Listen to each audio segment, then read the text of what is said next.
होलिकोत्सव साजरा झाला। माहीम चौपाटीवर पारंपरिक सुपारीच्या होळीचं विसर्जन करण्यात आलं आणि होळी विसर्जन केल्यानंतरच इथे कोळी बांधवांनी धुळवड साजरी केली आहे। याचा आढावा घेतला आमच्या प्रतिनिधींनी। मुंबईतील सर्व कोळीवाड्यांमध्ये सध्या होळीची रंगपंचमीची धूम पाहायला मिळते। मी सध्या माहीम कोळीवाड्यात आहे आणि या ठिकाणची दृश्य पाहू शकता। पारंपरिक होळी कशा पद्धतीने साजरी होते ती आपण या ठिकाणी पाहतोय। सुपारीचं जे झाड आहे ते या ठिकाणी आपल्याला पाहायला मिळते आणि सुपारीच्या झाडाची जी होळी आहे आणि त्यावर देवी विराजमान आहे। मस्त उत्सव आहे, चांगला आहे, एन्जॉय आहे, फुल एन्जॉय करतात, रात्रभर नाचतात, खेळतात, फुल धमाल।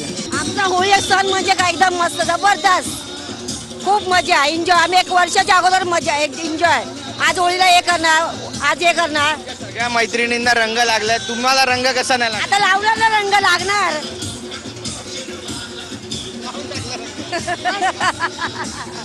रेन डान्स त्या ठिकाणी सुरू आहे आणि रेन डान्स मध्ये बच्चे कंपनी आपल्याला नाव निघालेली पाहायला मिळते। तर दुसरीकडे पारंपरिक जो बाळा नृत्य आहे तो या ठिकाणी केला जातोय कोळी बांधवांकडून।